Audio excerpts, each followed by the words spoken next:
ಆಚಿ ಮಸಾಲ. ಎಂತ ಅಡಿಗೆಯ ರುಚಿಯಾಗೋ ರಹಸ್ಯವು 20 ರೂಪಾಯಿ.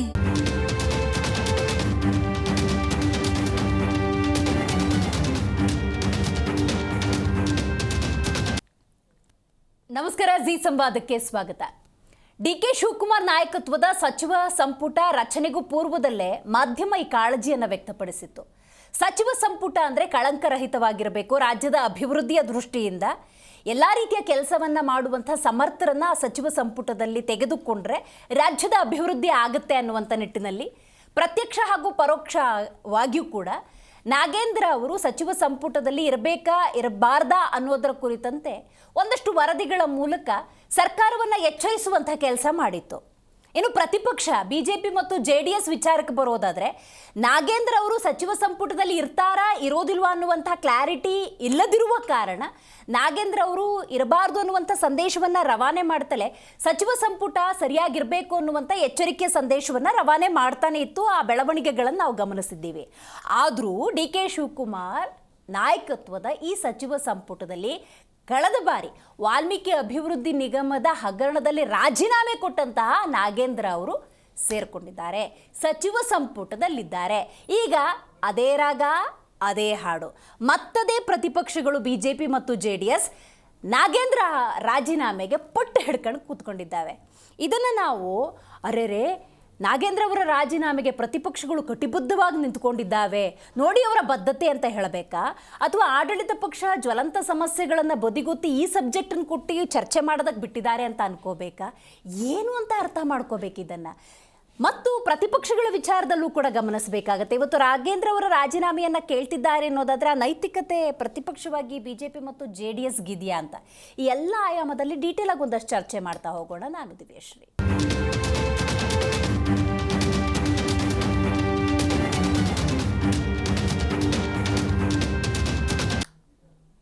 ಸಚಿವ ಸ್ಥಾನವನ್ನು ಅಲಂಕರಿಸಿರುವಂತಹ ನಾಗೇಂದ್ರ ಅವರ ರಾಜೀನಾಮೆಗೆ ಬಿಗಿಪಟ್ಟು ಹೆಚ್ಚಾಗಿದೆ. ಪ್ರತಿಪಕ್ಷಗಳು ಸದನದ ಒಳಗೂ ಹೊರಗೂ ಇದನ್ನೇ ಪ್ರತಿಧ್ವನಿಸಿದ್ದಾವೆ. ಹಾಗಾದರೆ ಸರ್ಕಾರದ ನಿಲುವೇನಾಗಿರುತ್ತೆ, ಇದು ಕೂಡ ಬಹಳ ಮುಖ್ಯ. ಒಂದ್ಸಲ ತಪ್ಪು ಮಾಡಿದ್ದಾಗಿದೆ, ಮಗದೊಮ್ಮೆ ಅದೇ ತಪ್ಪನ್ನು ಮಾಡಿದ್ರೆ ನಿಜಕ್ಕೂ ಕೂಡ ಕ್ಷಮೆ ಇಲ್ಲ ಅಂತ. ಮೊದಲನೇ ಸಲ ತಪ್ಪಾದ ಸಂದರ್ಭದಲ್ಲಿ ಸಹಜವಾಗಿ ಬಿಡು, ಗೊತ್ತಿದ್ದೋ ಗೊತ್ತಿಲ್ಲದೆಯೋ ಆಗ್ಬಿಟ್ಟಿದೆ, ಹೆಂಗೂ ರಾಜೀನಾಮೆ ತಗೊಂಡಿದ್ದೀವಿ, ರೈಟ್, ಈ ಥರದ ಒಂದು ಬೆಳವಣಿಗೆಗಳಿರುತ್ತೆ.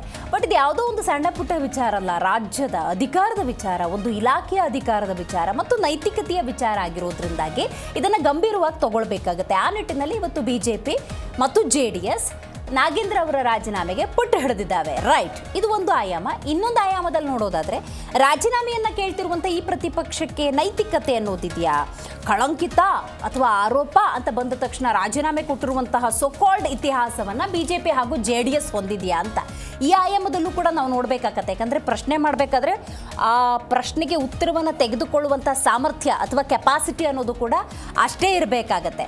ನೋಡಿ, ವಾಲ್ಮೀಕಿ ಅಭಿವೃದ್ಧಿ ನಿಗಮದ ಹಗರಣದ ಹಿನ್ನೆಲೆಯಲ್ಲಿ ಮಗದೊಮ್ಮೆ ರಾಜೀನಾಮೆಗೆ ಪ್ರತಿಪಕ್ಷಗಳು ಆಗ್ರಹಿಸುವಂಥ ಪರಿಸ್ಥಿತಿಯನ್ನು ರಾಜ್ಯ ಕಾಂಗ್ರೆಸ್ ತಂದಿಟ್ಟಿದೆಯಲ್ಲ, ಅದು ದುರ್ದೈವ. ನಾವು ನೀರಿಗೋ, ರಸ್ತೆಗೋ, ಮೂಲಸೌಕರ್ಯಕ್ಕೋ, ಸರ್ಕಾರಿ ಶಾಲೆಗೋ, ಆಸ್ಪತ್ರೆಗೋ ಈ ಚರ್ಚೆ ಮಾಡಬೇಕಾಗಿತ್ತು. ಇವತ್ತು ನೋಡಿ, ರಾಜೀನಾಮೆ ವಿಚಾರವನ್ನು ಚರ್ಚೆ ಮಾಡೋ ಹಾಗೆ ಕಾಂಗ್ರೆಸ್ ಮಾಡಿದೆ. ಇದು ದುರ್ದೈವ, ದೌರ್ಭಾಗ್ಯ. ಯಾಕೆ ಅಂತ ಹೇಳಿದ್ರೆ, ಕಳೆಸತಿ ಒಂದ್ಸತಿ ರಾಜೀನಾಮೆ ತಗೊಂಡಾಗಿತ್ತು, ಇದಕ್ಕೂ ಕೂಡ ನಾವು ಹಲವಾರು ಡಿಬೇಟ್ಗಳನ್ನು ಮಾಡಬೇಕಾಯಿತು, ಹಲವಾರು ಚರ್ಚೆಗಳನ್ನು ಮಾಡಬೇಕಾಯಿತು, ವಸ್ತುಸ್ಥಿತಿಯನ್ನು ಜನರ ಮುಂದಿಡುವಂಥ ಪ್ರಯತ್ನವನ್ನು ಮಾಡಬೇಕಾಗಿತ್ತು. ಆದರೆ ಇವತ್ತು ನೋಡಿ, ರಾಜ್ಯದ ಜ್ವಲಂತ ಸಮಸ್ಯೆಗಳನ್ನು ಎಲ್ಲಿ ಚರ್ಚೆ ಮಾಡ್ತಾರೋ ಅಂತ ಡೈವರ್ಟ್ ಮಾಡೋದಕ್ಕೆ ಈ ಸಬ್ಜೆಕ್ಟನ್ನು DK ಶಿವಕುಮಾರ್ ಅವರು ಕೊಟ್ಟಿದ್ದಾರೆ. ಯಾಕಂದರೆ ಘನತೆವೆತ್ತ ಸ್ಥಾನದಲ್ಲಿರ್ತಾರೆ ಮುಖ್ಯಮಂತ್ರಿಗಳು ಅಂದಾಗ ಅಳದು ತೂಗಿ ನಿರ್ಧಾರವನ್ನು ತಗೊಳ್ಬೇಕಾಗತ್ತೆ. ಬಟ್ ಈಗ ಅವರು ನಿಭಾಯಿಸ್ತಿರುವಂಥ ಇಲಾಖೆ ಅಂದರೆ ಸಾಂಘಿಕ ಇಲಾಖೆ, ನಾಗೇಂದ್ರ ಅವರದ್ದು ಅಷ್ಟು ಜವಾಬ್ದಾರಿಯುತ ಸ್ಥಾನ ಇಲ್ಲ ಅಂದರೂ ಅದು ಸಚಿವ ಸ್ಥಾನ. ಸೊ ಹಾಗಾಗಿ ಪ್ರತಿಪಕ್ಷಗಳು ಪಟ್ಟು ಹಿಡಿದಿದ್ದಾವೆ ರಾಜೀನಾಮೆಗೆ.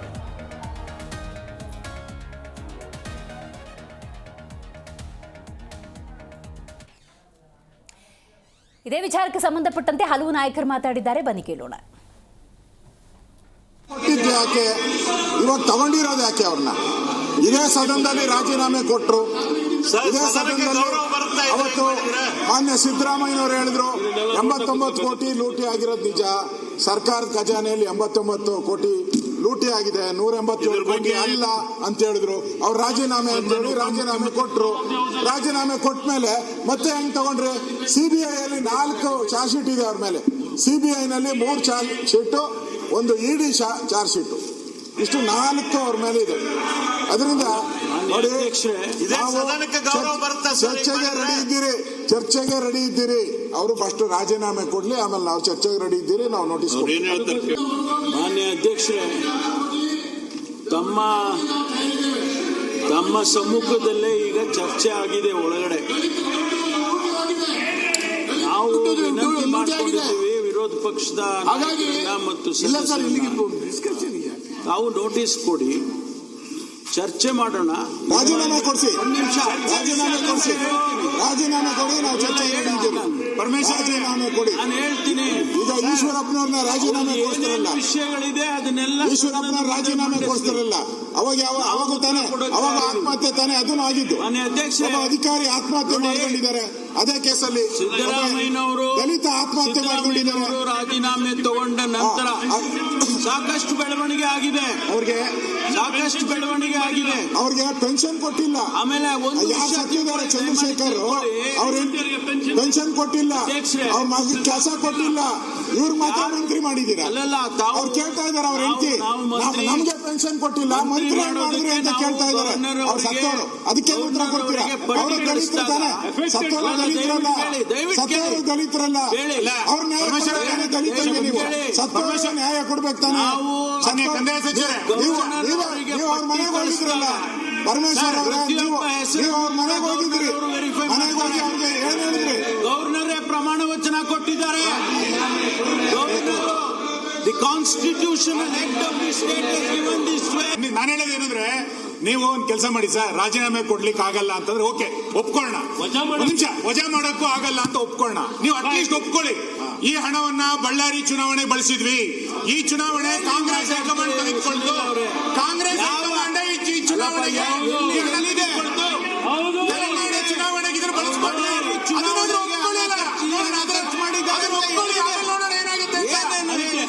ಕಾಂಗ್ರೆಸ್ ಹೈಕಮಾಂಡ್ ತೆಗೆದುಕೊಂಡಿದೆ ಅಂತ ಒಪ್ಕೊಳ್ಳಿ, ಚುನಾವಣೆಗೆ ಇದನ್ನು ಬಳಸ್ಕೊಂಡಿದೆ ಅಂತ ಒಪ್ಕೊಳ್ಳಿ, ನೋಡಿ ಬಿಡೋಣ. ನೀವು ಯಾವುದಕ್ಕೂ ತಯಾರಿಲ್ಲ, ಅದಕ್ಕೆಲ್ಲ ಉತ್ತರ ಕೊಡ್ತೇವೆ ನಾವು. ಅವರು ಬಳ್ಳಾರಿಗೆ ಚುನಾವಣೆ ಖರ್ಚು ಮಾಡಿದ್ರು ಅಂತ ಹೇಳಿ, ಅವ್ರ ಮನೆ ಮಾಡಿ, ನಾವು ಅದಕ್ಕೆಲ್ಲ ಉತ್ತರ BJP ಅವರಿಗೆ ಇದ್ರ ಬಗ್ಗೆ ಮಾತಾಡೋ ನೈತಿಕತೆಯೇ ಇಲ್ಲ. ಅವರಿದ್ದಾಗ ವಿಧಾನಸೌಧವನ್ನು ವ್ಯಾಪಾರ ಸೌಧ ಮಾಡಿದ್ರು, ನೆನಪಿರಲಿ ಅಂತ. ಆ್ಯಂಡ್ ನಾಗೇಂದ್ರ ಅವರು ಇನ್ನೂ ಯಾವುದೇ ರೀತಿಯಾಗಿ ಕನ್ವಿಕ್ಟೆಡ್ ಅಲ್ಲ. ಯಾವಾಗ ಸರ್ಕಾರಕ್ಕೆ ಮುಜುಗರ ಆಗ್ತಾಯಿದೆ ಅಂತ ಅವರು ರಾಜೀನಾಮೆ ಕೊಟ್ಟರು, we had accepted it, voluntary ಅವರೇ ಕೊಟ್ಟಿದ್ರು. ಈಗಾಗಲೇ ಕ್ಲೀನ್ ಚಿಟ್ ಸಿಕ್ಕಿದೆ ಅಲ್ಲ CIDಯಿಂದ. ಇವರು ಇವತ್ತು ಬರದ ಬಗ್ಗೆ ಚರ್ಚೆ ಮಾಡೋಕ್ಕೆ ಇಷ್ಟ ಇಲ್ಲ, ರೈತರ ಬಗ್ಗೆ ಚರ್ಚೆ ಮಾಡೋಕ್ಕೆ ಇಷ್ಟ ಇಲ್ಲ, ಕೇಂದ್ರ ಸರ್ಕಾರ ರಾಜ್ಯ ಸರ್ಕಾರಕ್ಕೆ ಏನು ನೆರವು ಕೊಡ್ಬೋದಾಗಿದೆ ಅದ್ರ ಬಗ್ಗೆ ಚರ್ಚೆ ಮಾಡೋಕ್ಕೆ ರೆಡಿ ಇಲ್ಲ. ಸೊ ಬೇಸಿಕಲಿ ಕೇಂದ್ರ ಸರ್ಕಾರದ ಏನು ಇಶ್ಯೂಗಳನ್ನು ಮುಚ್ಚಾಕ್ಲಿಕ್ಕೆ ಇವತ್ತು ಇವರು ಇದು ಇಶ್ಯೂಗಳು ತಂದು ಅಧಿವೇಶನ ನಡೆಸಿ. ಅಧ್ಯಕ್ಷರೇ, ಕಂದಾಯ ಸಚಿವರೇ, ಈಗ ನಾವು ದಯವಿಟ್ಟು ಅವ್ರ ಮನೆಗೂ ಹೋಗಿ ಭೇಟಿ ಮಾಡಿದ್ರಿ, ಭೇಟಿ ಮಾಡಿದ್ರಿ, ಅವ್ರ ನಿಮ್ಗೆ ಕೆಲಸ ಕೊಡ್ತೀರಿ, ಪೆನ್ಷನ್ ಎಲ್ಲ ಇದುವರೆಗೂ ಕೊಟ್ಟಿಲ್ಲ, ಅವ್ರಿಗೆ ಪೆನ್ಷನ್ ಕೆಲಸನೂ ಕೊಟ್ಟಿಲ್ಲ ನೀವು. ಮತ್ತೆ ಮಂತ್ರಿ ಮಾಡಿದಿರಲ್ಲ ಅವ್ರನ್ನ, ಅವ್ರ ಹೆಂಡತಿ ಕೇಳ್ತಾ ಇದ್ದಾರೆ, ಪೆನ್ಷನ್ ಕೊಟ್ಟಿಲ್ಲ, ಅವ್ರನ್ನ ಹೆಂಗೆ ಮಂತ್ರಿ ಮಾಡಿದ್ರಿ ಅಂತ ಅವ್ರ ಹೆಂಡತಿ ಕೇಳ್ತಾ ಇದ್ದಾರೆ. ಅದಕ್ಕೆ ಯಾರು ಉತ್ತರ ಕೊಡ್ತೀರಾ? ಸತ್ತೆಷ್ಟು ವರ್ಷ ಆಯ್ತು, ನೀವು ಏನೇನು ಹೇಳಬೇಕು ಎಲ್ಲ ಹೇಳಿ,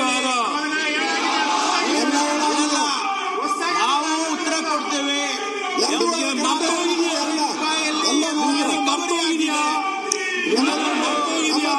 ಅಲ್ಲಿ ಖರ್ಚು ಮಾಡಿದ್ದಾರೆ, ಇಲ್ಲಿ ಖರ್ಚು ಮಾಡಿದ್ದಾರೆ ಅಂತ ಹೇಳಿದ್ರೆ CBI ಚಾರ್ಜ್ ಶೀಟ್ ಯಾವ ನೈತಿಕ ಸರ್ಕಾರ ಮಾಡುವಂತ ಕೆಲಸ ಅಲ್ಲ. ಬಳ್ಳಾರಿ ಚುನಾವಣೆ ಖರ್ಚು ಮಾಡಿದ್ದಾರೆ ಅಂತ ಅದನ್ನು ಹೇಳಿ ಪ್ರೂಫ್ ಕೊಡಿ, ಉತ್ತರ ಕೊಡ್ತೀವಿ ನಾವು. ನಿಮ್ಮ ರಾಜೀನಾಮೆ ವಿಚಾರಕ್ಕೆ ಸಂಬಂಧಪಟ್ಟಂತೆ ಆಡಳಿತ ಹಾಗೂ ವಿಪಕ್ಷಗಳ ನಡುವೆ ನಡೀತಾ ಇರುವಂತಹ ಜಟಾಪಟಿ, ಈ ಜಟಾಪಟಿ ಒಳಗೆ ಹೈರಾಣಾಗ್ತಿರೋದು ಯಾರು ಅಂದರೆ ನಾವು ನೀವು ಜನಸಾಮಾನ್ಯರು, ಸೋಕಾಳ್ ಮತದಾರರು. ಅಷ್ಟು ದೊಡ್ಡ ಮತವನ್ನು ಕೊಟ್ಟು ನಾಯಕರು ಜನಪ್ರತಿನಿಧಿಗಳು ಅಂತ ಕೂರಿಸಿದ್ದೀವಿ ನೋಡಿ. ನೀವು ಒಂದ್ಸತಿ ಕನ್ನಡಿಯಲ್ಲಿ ಮುಖ ನೋಡಿಕೊಂಡ್ರೆ ಬಹಳ ಸೂಕ್ತ ಅಂತ ಅನ್ಸುತ್ತೆ. ರೈಟ್, ಈ ಬಗ್ಗೆ ಮಾತಾಡಲಿಕ್ಕೆ ಮೊದಲನೇದಾಗಿ ನಮ್ಮ ಕಾರ್ಯಕ್ರಮದಲ್ಲಿ ಬಿಜೆಪಿ ವಕ್ತಾರರಾಗಿರುವಂಥ ಶರತ್ ಹೆಗ್ಡೆ ಅವರಿದ್ದಾರೆ, ನಮಸ್ಕಾರ. ಕಾಂಗ್ರೆಸ್ ವಕ್ತಾರರು ದರ್ಶನ್ ಅವರಿದ್ದಾರೆ, ನಮಸ್ಕಾರ. JDS ವಕ್ತಾರರು ನಾಗೇಂದ್ರ ಅವರಿದ್ದಾರೆ, ನಮಸ್ಕಾರ. AP ವಕ್ತಾರರು ದಿನೇಶ್ ಹೇರೋಳಿ ಅವರಿದ್ದಾರೆ, ನಮಸ್ಕಾರ. ಶರತ್ ಅವರೇ, ರಾಜೀನಾಮೆ ಕೊಡೋದಕ್ಕೆ ನಾವು ಸಿದ್ಧ, ಆದರೆ ರಾಜೀನಾಮೆಯನ್ನು ಕೇಳೋ ನೈತಿಕತೆ ನಿಮಗಿದೆಯಾ ಅಂತ ಕಾಂಗ್ರೆಸ್ನವ್ರು ಕೇಳ್ತಾ ಇದ್ದಾರೆ. ನಮ್ಮ ನೈತಿಕತೆ ಇದೆ, ಅದಕ್ಕೋಸ್ಕರ ನಾವು ಕೇಳ್ತಾ ಇರೋದು. ನೈತಿಕತೆ ಇಲ್ಲದವ್ರ ಹತ್ರ ನೈತಿಕತೆ ಇದ್ದವ್ರಿಗೆ ಕೇಳಬೇಕಲ್ವಾ? ನೋಡಿ, ನಾಗೇಂದ್ರ ಅವರ ರಾಜೀನಾಮೆಯನ್ನು ನಾವು ಯಾಕೆ ಕೇಳಲಿಕ್ಕೆ ಹೊರಟಿದ್ದೀವಿ ಅಂದರೆ, ನೋಡಿ ಈಗ ಸಿದ್ದರಾಮಯ್ಯನವರೇ ಹಿಂದೆ ಫ್ಲೋರಲ್ಲಿ ಒಪ್ಕೊಂಡಿದ್ರು, ಹೌದು, ಇಲ್ಲಿ ಭ್ರಷ್ಟಾಚಾರ ಆಗಿದೆ, 89 ಕೋಟಿ ಆಗಿದೆ ಅಂತೇಳಿ ಒಪ್ಕೊಂಡ್ರು. ಹಾಗೆ ನಂತರದಲ್ಲಿ ಏನು ತಿಮ್ಮಾಪುರ ಅವರು ಏನು ಸಚಿವ ಸಂಪುಟ ಏನಾಗುತ್ತೆ, ಏನು ಪಟ್ಟಿ ಬಿಡುಗಡೆ ಆಗುತ್ತೆ, ಆ ಸಂದರ್ಭದಲ್ಲಿ ತಿಮ್ಮಾಪುರ ಮತ್ತು ನಂಜಯ್ಯ ಅವರದ್ದು ಒಂದು ಆಡಿಯೋ ರಿಲೀಸ್ ಆಗುತ್ತೆ. ಅಲ್ಲಿ ಸುರ್ಜೇವಾಲಾ ಅವರ ಹೆಸರನ್ನು ಸಹಿತ ಪ್ರಸ್ತಾಪ ಮಾಡಿ ಇಲ್ಲಿ ಮಂತ್ರಿಗಿರಿಯನ್ನ ಪಡೆದಕ್ಕಂತಹ ವ್ಯಕ್ತಿಗಳೇನಿದ್ದಾರೆ ಇಲ್ಲಿ ಕಪ್ಪವನ್ನ ಕೊಟ್ಟಿದ್ದಾರೆ ಹೇಳೋ ಒಂದು ವಿಷಯವನ್ನು ಸಹಿತ ಅವರು ಪ್ರಸ್ತಾಪ ಮಾಡ್ತಾರೆ. ಇದ್ರ ಮೇಲೆ ಪೇಮೆಂಟ್ ಕ್ಯಾಬಿನೆಟ್, ಇದೊಂದು ಪೇಡ್ ಕ್ಯಾಬಿನೆಟ್ ಅಂತ ಹೇಳಿ ಪ್ರಸ್ತಾಪ ಮಾಡ್ತಾರೆ. ಅವರ ಸ್ವಪಕ್ಷೀಯರೇ ಅವರ ಮತ್ತೆ XMLA ನಂಜುಯ್ಯ ಹೇಳೋ ವ್ಯಕ್ತಿಯ ಜೊತೆ ನಡೆದಂಥ ಸಂಭಾಷಣೆಯಲ್ಲಿ ಸುರ್ಜೇವಾಲಾ ಅವರ ಹೆಸರನ್ನ ಪ್ರಸ್ತಾಪ ಮಾಡಿ ಹೇಳ್ತಾರೆ, ಇಲ್ಲಿ ಯಾರ್ಯಾರು ಸೂಟ್ ಕೇಸನ್ನು ಕೊಟ್ಟಿದ್ದಾರೆ ಅಂಥವ್ರಿಗೆ ಮಂತ್ರಿ ಸ್ಥಾನ ಕೊಟ್ಟಿದ್ದಾರೆ ಅಂತೇಳಿ. ಇಲ್ಲಿ ನಾವು ಮೇಲ್ನೋಟಕ್ಕೆ ಒಂದನ್ನು ಗಮನಿಸಬೇಕು, ಇಲ್ಲಿ ನಾಗೇಂದ್ರವನ್ನ ಯಾಕೆ ತೆಗೆದುಕೊಂಡಿದ್ದಾರೆ ಅಂತ ಹೇಳಿದ್ರೆ ಇಲ್ಲಿ ಕಪ್ಪವನ್ನ ಕೊಟ್ಟಿದ್ದಾರೆ, ಹಾಗಾಗಿ ಇಲ್ಲಿ ನಾಗೇಂದ್ರ ಅವ್ರನ್ನ ತೆಗೆದುಕೊಂಡಿರ್ತಕ್ಕಂಥದ್ದು. ನಾಗೇಂದ್ರ ಅವರಿಗೆ ಒಂದು ಕೋರ್ಟ್ ಆದೇಶ ಇತ್ತು ಈ ರಾಜ್ಯವನ್ನ ಬಿಟ್ಟು ಹೋಗ್ಬಾರ್ದು ಅಂತ. ಇವರು ಕಪ್ಪ ಕೊಡ್ಲಿಕ್ಕೋಸ್ಕರ ದೆಹಲಿಗೆ ತೆರಳುತ್ತಾರೆ. ನಿಮ್ಮ ಮಾಧ್ಯಮದಲ್ಲಿ ಬಿತ್ತರ ಆಗಿದೆ, ಸೋಷಿಯಲ್ ಮೀಡಿಯಾಗಳಲ್ಲಿ ಅದು ಬಿತ್ತರ ಆಗಿದೆ, ಅದು ಪ್ರೂಫ್ ಅನ್ನ ನೋಡ್ಬೋದು. ಆಮೇಲೆ ಸ್ವತಃ ನಾವಿಲ್ಲಿ ಗಮನಿಸ್ತಕ್ಕಂಥದ್ದು ಪ್ರಮುಖವಾಗಿ ಚಂದ್ರಶೇಖರ್ ಅವರ ಏನು ಸತ್ತಂತ ಚಂದ್ರಶೇಖರ ಅಧಿಕಾರಿ ಇದ್ನಲ್ವಾ, ಆ ಚಂದ್ರಶೇಖರ್ ಅವರ ಪತ್ನಿ ತನ್ನ ಅಳಲನ್ನ ತೋಡ್ಕೊಳ್ತಾರೆ. ಇಷ್ಟು ಒಂದು ಹೃದಯ ಇದ್ದವರಿಗೆ ನಾವು ಇಂತಹ ಒಂದು ಸರ್ಕಾರ ಒಂದು PF ಅನ್ನ ಕೊಡ್ಲಿಲ್ಲ, ಪೆನ್ಷನ್ ಅನ್ನ ಕೊಟ್ಟಿಲ್ಲ. ಅವನ ಏನು ಚಂದ್ರಶೇಖರ್ ಅವರ ಸತ್ತಂತ ವ್ಯಕ್ತಿಯ ಮಗನಿಗೆ ಇವತ್ತಿನ ದಿವಸ ಸೆಕ್ಯೂರಿಟಿ ಗಾರ್ಡ್ ಕೊಡುವ ಕೆಲಸ ಆಗಿದೆ. ಅಂದ್ರೆ ಇಂತಹ ನೀಚ ತುಚ್ಛ ಸರ್ಕಾರ ನಾವು ಹಿಂದೆಂದೂ ನೋಡ್ಲಿಕ್ಕೆ ಸಾಧ್ಯ ಇಲ್ಲ, ಮುಂದೂ ನೋಡ್ಲಿಕ್ಕೆ ಸಾಧ್ಯ ಇಲ್ಲ. ಇವರು ಇವರು ಓನ್ಲಿ ಅಧಿಕಾರ ತಮ್ಮ ಕುರ್ಚಿಗೋಸ್ಕರ ಇವರು ಹೆಣದ ಮೇಲೆ ರಾಜಕೀಯವನ್ನ ಮಾಡ್ಲಿಕ್ಕೆ ಹೊರಟಿದ್ದಾರೆ. ಇವರಿಗೆ ಜನರ ಅಭಿವೃದ್ಧಿ ಬೇಕಾಗಿಲ್ಲ, ಜನರ ಒಂದು ಸಮಸ್ಯೆಗಳು ಆಲಿಸಬೇಕಾಗಿಲ್ಲ. ಇವತ್ತಿನ ದಿವಸ ಬರ ಅಧ್ಯಯನ ಮಾಡ್ತಾರೆ, ಅದರ ಅಧ್ಯಯನ ರಿಪೋರ್ಟ್ ನೋಡಿ ಗೊತ್ತಾಗುತ್ತೆ. ರಿಪೋರ್ಟ್ ಎಲ್ಲಿ ಕೊಟ್ಟಿದ್ದಾರೆ, ಸಮಗ್ರವಾಗಿ ಕೊಟ್ಟಿರ್ತಕ್ಕಂಥ ಕೆಲಸನೇ ಆಗ್ಲಿಲ್ಲ. ಅದರ ನಡುವೆ CBI ಮತ್ತೆ ಏನು EDಯಲ್ಲಿ ಇವರು ಚಾರ್ಜ್ ಶೀಟ್ ಅಲ್ಲಿ ಇವರು ಆರೋಪಿ ಅಂತೇಳಿ ಏನು ಹೆಸರಿದೆಯಲ್ವಾ, ಇವತ್ತಿನ ದಿವಸ ಅವರು ನಿರಪರಾಧಿ ಅಂತೇಳಿ ಅವರು ಸಾಬೀತೇ ಆಗ್ಲಿಲ್ಲ. ಅದಾಗಿಯೂ ಕೂಡ ಇವರು ಏನ್ ಮಾಡಿದ್ದಾರೆ, ಇವತ್ತಿನ ದಿವಸ ಮಂತ್ರಿ ಸ್ಥಾನ ಕೊಟ್ಕೊಂಡು ಕೂತಿದ್ದಾರೆ ಅಂತಂದ್ರೆ ಇದಕ್ಕೆ ಒಂದು ಹಿನ್ನೆಲೆ ಏನು ಅಂತಂದ್ರೆ ಒಂದೇ ಒಂದು ಇಲ್ಲಿ ಒಂದು ಸಣ್ಣ ಹುಡುಗರು ಮಾತಾಡ್ತಾರೆ, ಇಲ್ಲಿ ಒಂದು ಏನೋ ಒಂದಷ್ಟು ಹಣದ ವ್ಯವಹಾರ ನಡೆದಿದೆ, ಹಾಗಾಗಿ ಇವರಿಗೆ ಮಂತ್ರಿ ಸ್ಥಾನ ಲಭಿಸಿದೆ ಅಂತ. ಈಗಾಗಲೇ ನೀವು ನೋಡಿರ್ಬೋದು, ಸಾಕಷ್ಟು ಸಮಸ್ಯೆಗಳಿದೆ. ಮಳೆಯ ಪ್ರಮಾಣ, ಅತಿವೃಷ್ಟಿ ಅನಾವೃಷ್ಟಿ, ಕೆಲವೊಂದು ಕಡೆ ಅತಿವೃಷ್ಟಿ ಆಗಿದೆ, ಕೆಲವೊಂದು ಅನಾವೃಷ್ಟಿ ಆಗಿದೆ. ಅದನ್ನು ಯಾವುದೇ ರೀತಿ ಗಮನಿಸಲಿಕ್ಕೆ ಇವರು ಟೈಮ್ ಇಲ್ಲ. ಸಾಕಷ್ಟು ಈಗ ಸಮಸ್ಯೆಗಳು ಆದಂತ ಸಂದರ್ಭದಲ್ಲೂ ಅಧ್ಯಯನ ಸರಿಯಾದ ಸಮಗ್ರವಾದ ವರದಿಯಲ್ಲಿ ಕೊಟ್ಟಿದ್ದಾರೆ. ಅಧ್ಯಯನದ ವರದಿ ಕೊಡ್ಬೇಕಲ್ಲ, 2 ಜನ 3 ಜನ ಕಳಿಸಿದ್ರಲ್ವ ಎಲ್ಲ ಜಿಲ್ಲೆಗಳಿಗೆ, ಅದರ ಅಧ್ಯಯನದ ವರದಿಯಲ್ಲಿದೆ. ರೈಟ್, ಮಾತಾಡ್ತೀನಿ ನೀನು ಡೀಟೇಲ್ ಆಗಿ ನಿಮ್ಮ ಜೊತೆ. ನನಗೊಂದು ಹೇಳಿ ದರ್ಶನ್ ಅವರೇ, ಯಾವ ಮಾನದಂಡ, ಯಾವ ಕ್ರೈಟೀರಿಯಾದ ಆಧಾರದಲ್ಲಿ ಸಚಿವ ಸಂಪುಟದಲ್ಲಿ ನಾಗೇಂದ್ರ ಅವರು ಇದ್ದಾರೆ, ಅದಕ್ಕೊಂದು ಉತ್ತರ ಬೇಕೇ ಬೇಕು. ಯಾಕಂದರೆ ಸಚಿವ ಸಂಪುಟ ಪ್ರಮಾಣ ವಚನ ಇವತ್ತಿನವರೆಗೂ ಕೂಡ ಉತ್ತರ ಸಿಗದ ಪ್ರಶ್ನೆ ಅಂದರೆ ಇದೇನೆ, ಯಾವ ಮಾನದಂಡ, ಕ್ರೈಟೀರಿಯಾ. ರಾಜೀನಾಮೆ ಕೊಡ್ತಾರಾ ಪ್ರತಿಪಕ್ಷದ ಒತ್ತಡಕ್ಕೆ ಕಳಸತಿ ಕೊಟ್ಟಂಗೆ ಈ ಸಲನು?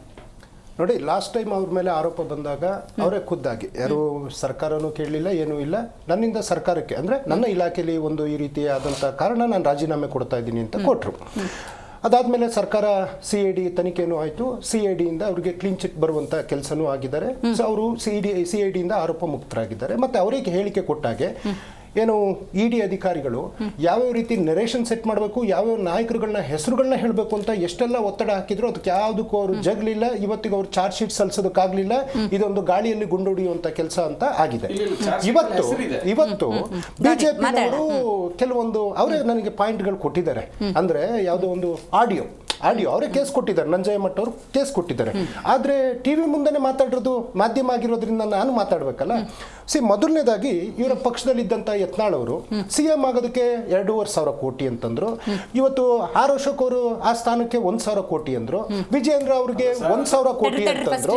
ಹಾಗೆ ಮಂತ್ರಿಗಳಾಗಬೇಕಂತಂದ್ರೆ 500 ಕೋಟಿ ಅಂದ್ರು. ಅಲ್ಲ, ಪಕ್ಷದಲ್ಲಿ ಇದ್ದಾಗ ಅವ್ರು ಹೇಳಿದ್ದು. ಸೊ ಹಾಗೇನೆ ಈಶ್ವರಪ್ಪನವರು ಮೊನ್ನೆ ಅಷ್ಟೇ ಹೇಳಿದ್ದಾರೆ, ಇವರ ಒಂದು ಏನು 17 ಜನನ ಕರ್ಕೊಂಡು ಹೋದ್ರಲ್ಲ, ನಾವೇ ದುಡ್ಡು ಕೊಟ್ಟು ಕರ್ಕೊಂಡು ಹೋದ್ವಿ ಅಂತಂದ್ರು. ಜೊತೆಗೆ ಅವ್ರು ಬಂದವರೆಲ್ಲ ಸಿಡಿಗಳಿಗೆ ಸ್ಟೇ ತಗೊಂಡ್ ಬಂದ್ರು. ಅಂದ್ರೆ ಅದು ಭ್ರಷ್ಟಾಚಾರದ ಕ್ಯಾಬಿನೆಟ್ ಅಂತ ಇವರು ಒಪ್ಕೊಬೇಕಾಗ್ತದೆ. ಹಾಗೇನೆ ಈ ಭ್ರಷ್ಟಾಚಾರದ ಬಗ್ಗೆ ಮಾತನಾಡೋರು ಏನು ಮಾನ್ಯ ಶ್ರೀ ಯಡಿಯೂರಪ್ಪನವರು ಭ್ರಷ್ಟಾಚಾರದ ಅಡಿಯಲ್ಲೇ ಜೈಲಿಗೆ ಹೋಗಿ ಬಂದಂತವರಲ್ಲ.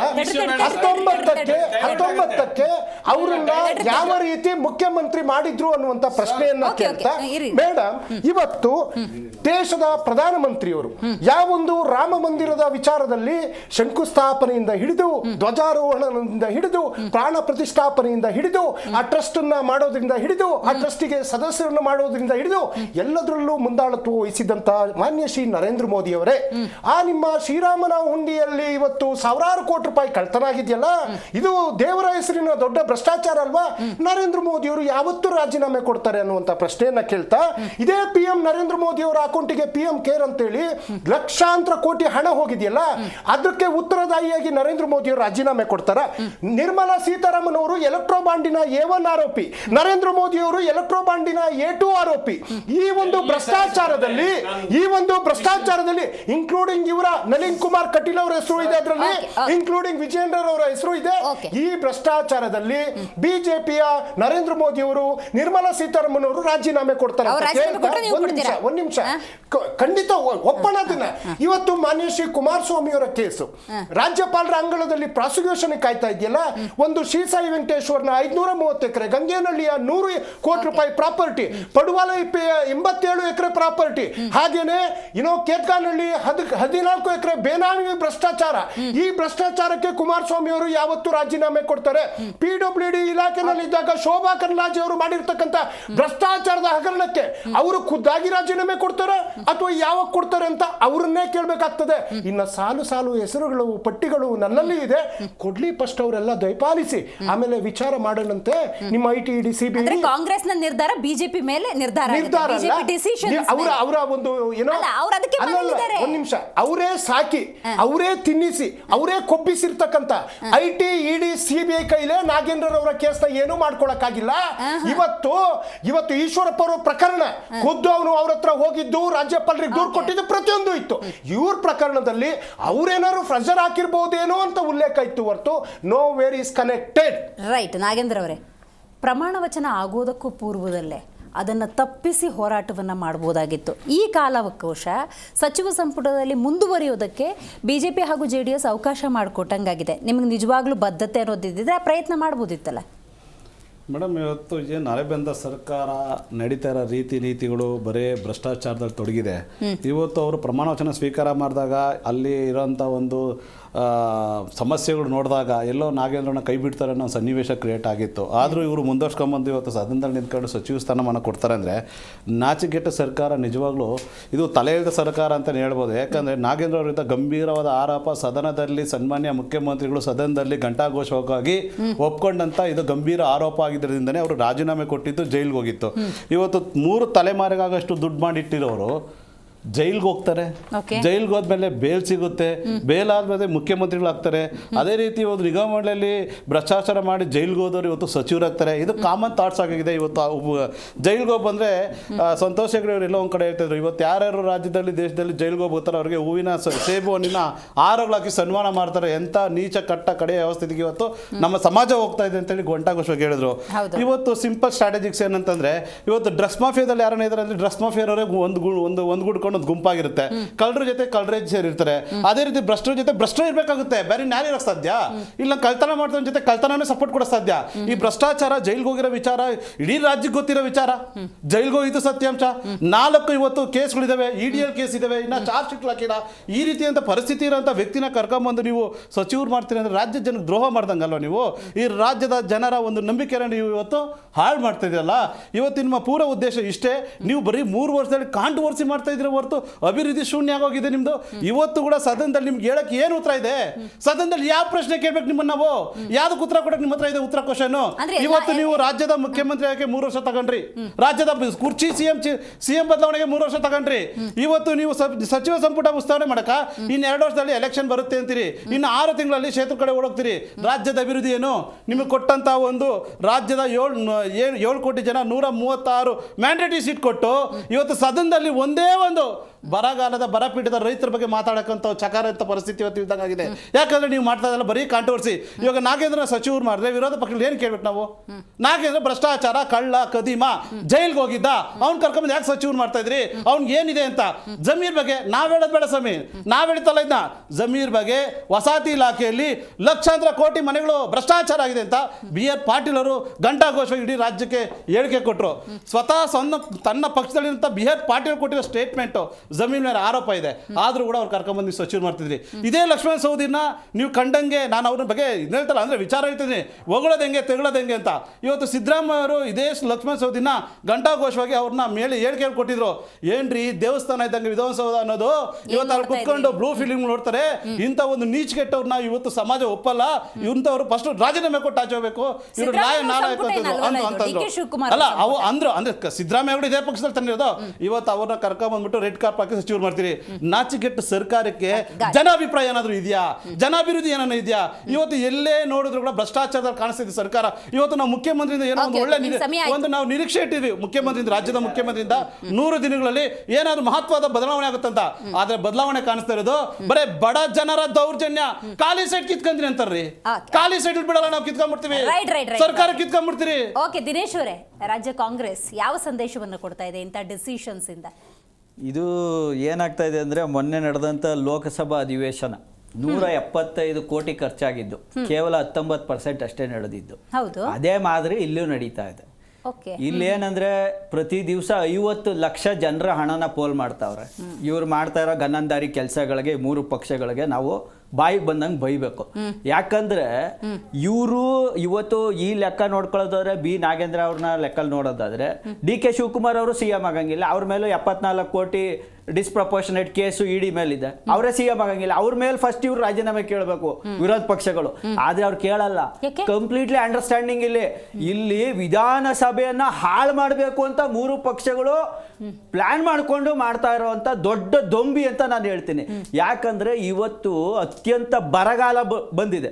105 ತಾಲೂಕುಗಳಲ್ಲಿ 102 ತಾಲೂಕುಗಳಲ್ಲಿ ಅತ್ಯಂತ ಕಷ್ಟವಾದ ಬರ ಬಂದಿದೆ. ಅದ್ರ ಬಗ್ಗೆ ಡಿಸ್ಕಷನ್ ಮಾಡಲ್ಲ.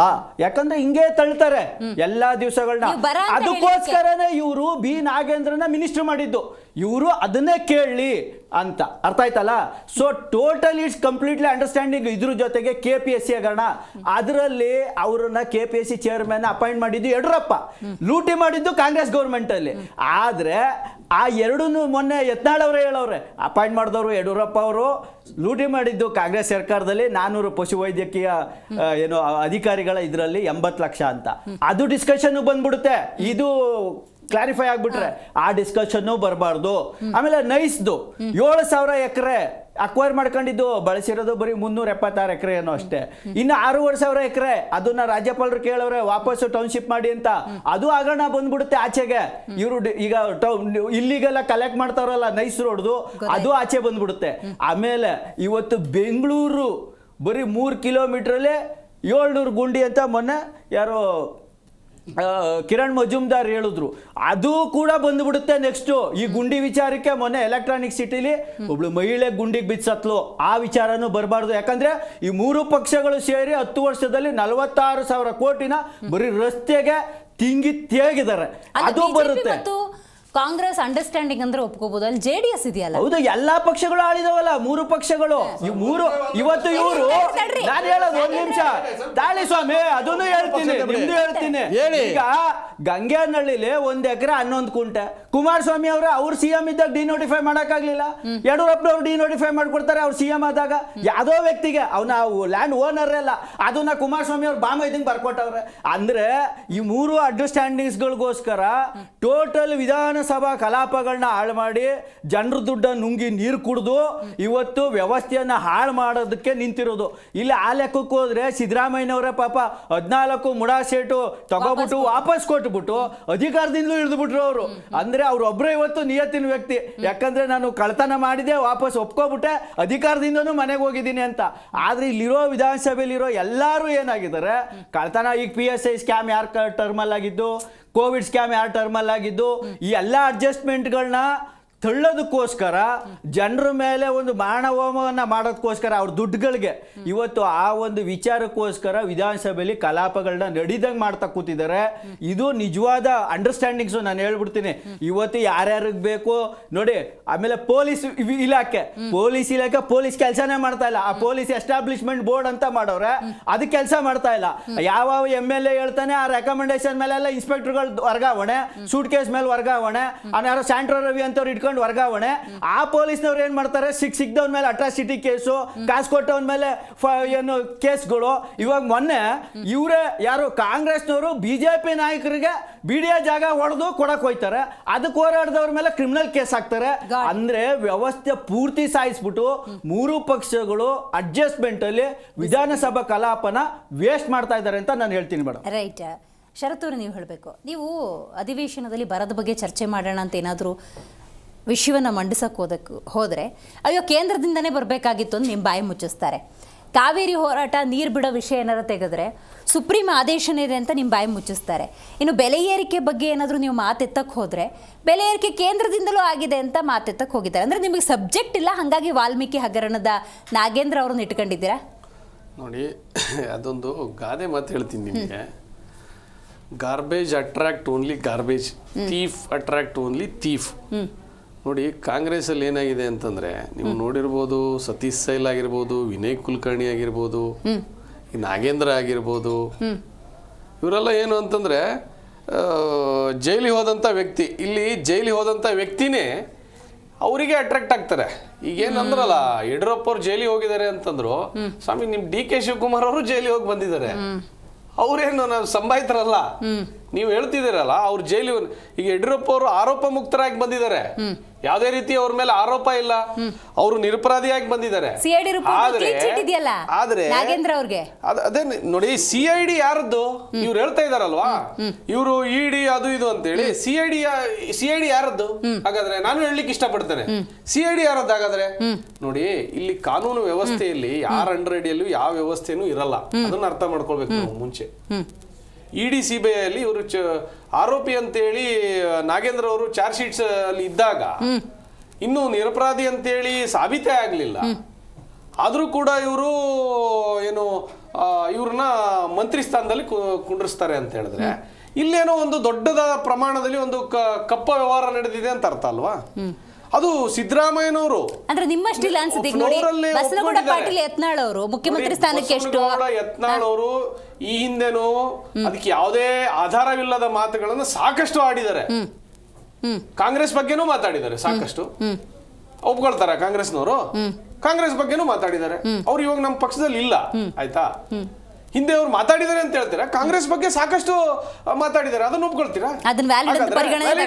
ಹಾಗಾದ್ರೆ ನಾನು ಅದನ್ನು ಕೆಲವೊಂದು ವಿಷಯಗಳನ್ನು ಹೇಳ್ತೇನೆ, ಒಪ್ಕೊಳ್ತಾರ ನಮ್ಮ ವಕ್ತಾರರು? ಇಲ್ಲಿ ಏನು ಕಾಂಗ್ರೆಸ್ ವಕ್ತಾರ ಇದಾರಲ್ಲ, ಒಪ್ಕೊಳ್ತಾರ? ನೋಡಿ, ವಿಷಯಗಳು ಮಾತಾಡಬೇಕಾದ್ರೆ ನೋಡಿ, ಅದನ್ನೇ ನಾವು ಹೇಳ್ತಾ ಇರೋದು, ನಿಧಾನಿಸಿ ಯೋಚಿಸಿದಾಗ ನಿಜವೂ ತಿಳಿಯುವುದು ಅಂತ. ನಾವು ಹೇಳ್ಬಿಡ್ಬೋದು ಏನೋ ಒಂದು ವಿಷಯಗಳನ್ನ. ಈಗ ಕಾಂಗ್ರೆಸ್ ಅಲ್ಲಿ 2500 ಕೋಟಿ ಅಬಕಾರಿ ಹಗರಣ ಆಯ್ತು, ವಾಲ್ಮೀಕಿ ನಿಗಮದಲ್ಲಿ 187 ಕೋಟಿ ಹಗರಣ ಆಯ್ತು, ಕಾರ್ಮಿಕ ಕಿಟ್ ಹಗರಣ ಆಯ್ತು. ಇದೇ ಸಂತೋಷ್ ಲಾಡ್ ಅವ್ರ ಹಿಂದೆ 5,000 ಕಿಟ್ ಹಗರಣ ಮಾಡಿದ್ರು.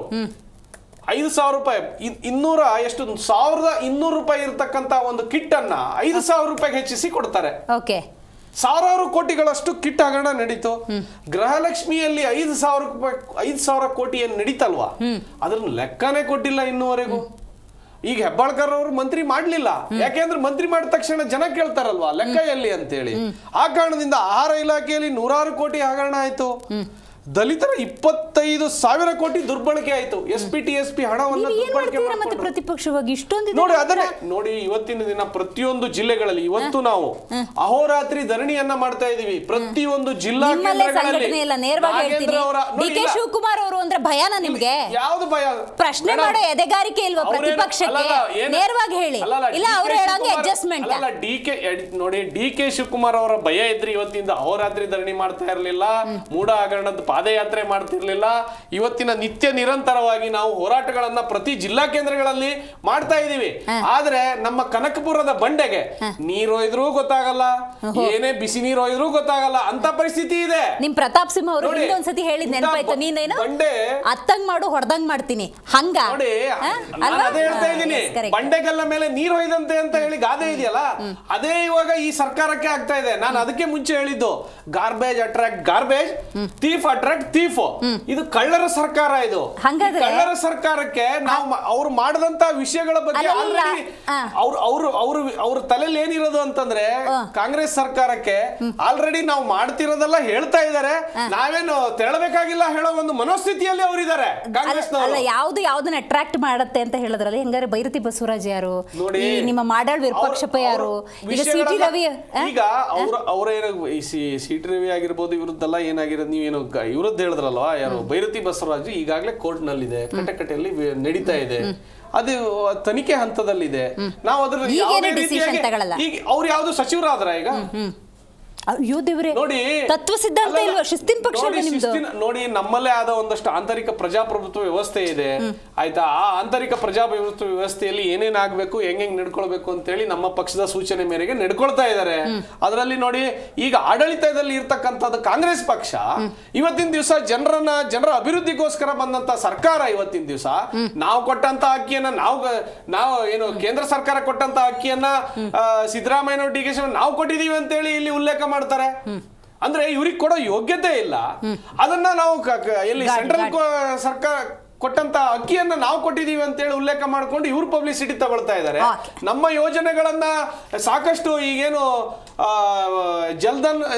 ಜನ್ಧನ್ ಯೋಜನೆ ಆಗಿರ್ಬೋದು, ಸಾಕಷ್ಟು ಇವ್ರು ಆಡ್ ಮುಖಾಂತರ ಆಡ್ ಸರ್ಕಾರ ಆಗಿದೆ. ನಮ್ಮ ಯೋಜನೆಗಳನ್ನ ಇವ್ರ ಫೋಟೋ ಹಾಕೊಂಡು ಪೇಪರ್ಗಳಲ್ಲಿ ಸೆಂಟ್ರಲ್ ಗವರ್ಮೆಂಟ್ ಅಲ್ಲಿ ನೀವು ಮಾಡ್ದಂಗದು ನೋಡಿ. ಸೆಂಟ್ರಲ್ ಗವರ್ಮೆಂಟ್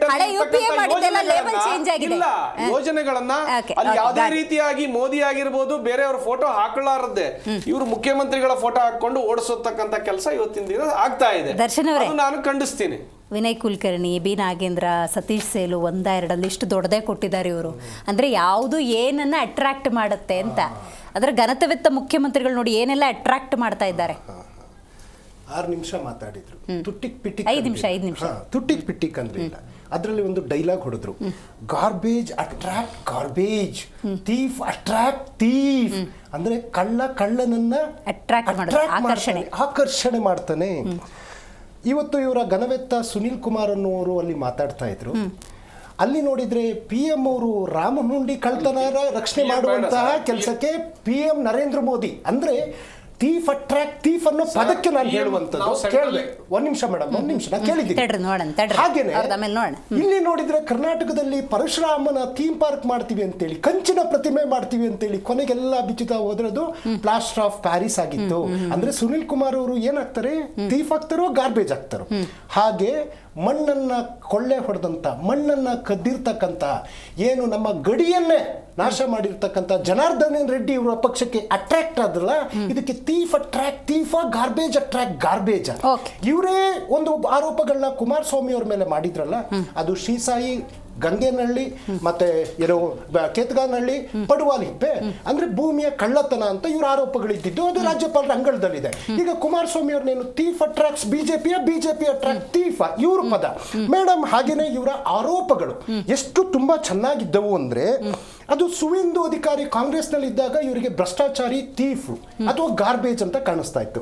ಇವತ್ತು ಅಟ್ರಾಕ್ಟ್ ಮಾಡ್ಕೊಂಡು ಅವ್ರನ್ನ CM ಮಾಡಿದಾರಲ್ಲ, ತೀಫ್ ಅಟ್ರಾಕ್ಟ್ ತೀಫ, ಗಾರ್ಬೇಜ್ ಅಟ್ರಾಕ್ಟ್ ಗಾರ್ಬೇಜ. ಹಾಗೆ ಇವರ ಹೇಮಂತ್ ಬಿಶ್ವ ಅಸ್ಸಾಂನ CM ವಿಡಿಯೋ ಸಮೇತ ನರೇಂದ್ರ ಮೋದಿ ಅವರು ನೋಡಿ ಭ್ರಷ್ಟಾಚಾರ ಮಾಡಿದ್ರು ಅಂತ ಹೇಳಿದ್ರಲ್ಲ, ಇದು ತೀಫ್ ಅಟ್ರಾಕ್ಟ್ ತೀಫ ಅಥವಾ ಗಾರ್ಬೇಜ್ ಅಟ್ರಾಕ್ಟ್ ಗಾರ್ಬೇಜ. ಹಾಗೇನೆ ಮೇಡಮ್, ನಾರಾಯಣ್ ರಾಣೆ, ಏಕನಾಥ್ ಶಿಂದೆ, ಸಾವಿತ್ರಿ ಪವಾರ್, ಅಜಿತ್ ಪವಾರ್ ಅವರು ಇವತ್ತಿಲ್ಲ, ಸಾವಿರಾರು ಕೋಟಿ ಭ್ರಷ್ಟಾಚಾರ ಮಾಡಿದ್ರಂತೆ. ಕರ್ಕೊಂಡೋಗಿ ಇವತ್ತು ಸಂಸಾರ ಮಾಡ್ಬೇಕಾದ್ರೆ ಅದು ತೀಫ್ ಆಗಿದ್ರು ಏನಾಗಿದ್ರು. ಮುಕೇಲ್ ರಾಯ್ ಅವರು, ಸುನಿಲ್ ದೇಸಾಯಿ ಅವರು, ಹಾಗೆ ಪ್ರಫುಲ್ ಪಾಟೀಲ್ ಅವರು, ಅಶೋಕ್ ಚೌಹಾಣ್ ಅವರು, ಜ್ಯೋತಿ ಮಿರ್ಧಾ ಅವರು, YS ಚೌಧರಿ ಅವರು, ಪ್ರತಾಪ್ ಸರ್ನಾಯಕ್ ಅವರು, ಭಾವನಾ ಗೌಳಿ ಅವರು, ಹಸನ್ ಮುಷಾಫಿರ್ ಅವರು, ಹಾಗೇನೆ ಇನ್ನೂ ಅನೇಕ ಜನ ಬೇರೆ ಪಕ್ಷಗಳಲ್ಲಿದ್ದಾಗ ತೀಫು, ಭ್ರಷ್ಟಾಚಾರಿ, ಗಾರ್ಬೇಜ್. ಬಿಜೆಪಿನೇ ಗಾರ್ಬೇಜ, ಬಿಜೆಪಿನೇ ತೀಫ್ಗಳ ಲೀಡ್ರ. ಆ ತೀಫ್ ಎಲ್ಲ ನಿಮ್ ಜೊತೆ ಬಂದಾಗ ವಾಷಿಂಗ್ ಪೌಡರ್ ನಿರ್ಮಾ ಆದ್ರ ಅನ್ನುವಂತ ಪ್ರಶ್ನೆಯನ್ನ ಕೇಳ್ತಾ ಇವರೊಂದು ಪದವನ್ನ ಹೇಳಿದ್ರು. ಯತ್ನಾಳ್ ಅವರು ನಮ್ಮ ಪಕ್ಷದಲ್ಲಿಲ್ಲ, ಅವರು ಕಾಂಗ್ರೆಸ್ ಬಗ್ಗೆ ಮಾತನಾಡಿದ್ದೆಲ್ಲ ನೀವು ಒಪ್ತೀರಾ ಅಂತ. ಆಯ್ತು, ನಾವು ಒಪ್ಪೋದು ಬಿಡೋದು ಅನ್ನೋದನ್ನ ಸೈಡಿಗೆ ಇಡೋಣ. ಇವರು ಬಿಜೆಪಿಯವರು ಹೇಳಿರೋ ಬಗ್ಗೆನೂ ನಾನು ಉಲ್ಲೇಖ ಮಾಡ್ತೀನಿ. ಸುಬ್ರಹ್ಮಣ್ಯ ಸ್ವಾಮಿ ಅಂತ ಒಬ್ರು ಇದ್ದಾರೆ ಮೇಡಮ್, ಕೇಂದ್ರದ ಮಹಿಳೆಯರು ಮಂತ್ರಿ ಆಗ್ಲಿಕ್ಕೆ ಮಂಚಕ್ಕೆ ಹೋಗಿದ್ರು ಅನ್ನೋ ಉಲ್ಲೇಖವನ್ನ ಇವರ ಸುಬ್ರಹ್ಮಣ್ಯ ಸ್ವಾಮಿ ಮಾಡಿದ್ದಾರೆ. ಫೈಲ್ ಅಲ್ಲಿ ನರೇಂದ್ರ ಮೋದಿ ಅವರ ಹೆಸರಿದೆ ಅಂತ ಹೇಳಿ ಇವರ ಸುಬ್ರಹ್ಮಣ್ಯ ಸ್ವಾಮಿ ಅವರು ಮಾಡಿದ್ದಾರೆ. ಇವ್ರದೇ ಪಕ್ಷದ ಸುಬ್ರಹ್ಮಣ್ಯ ಸ್ವಾಮಿಯನ್ನ ನಿಮ್ಮ ಕಾಂಟೆಕ್ಸ್ಟ್ ನಂಗೆ ಅರ್ಥ ಆಯ್ತು. ಇದು ವಾಸ್ತವಾಂಶ.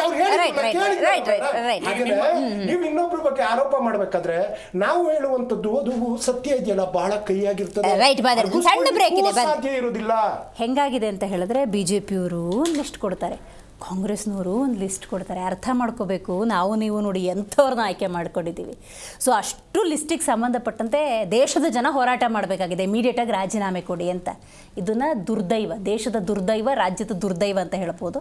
ಮತ್ತಷ್ಟು ಮಾತಾಡೋಣ ಇದ್ರ ಬಗ್ಗೆ.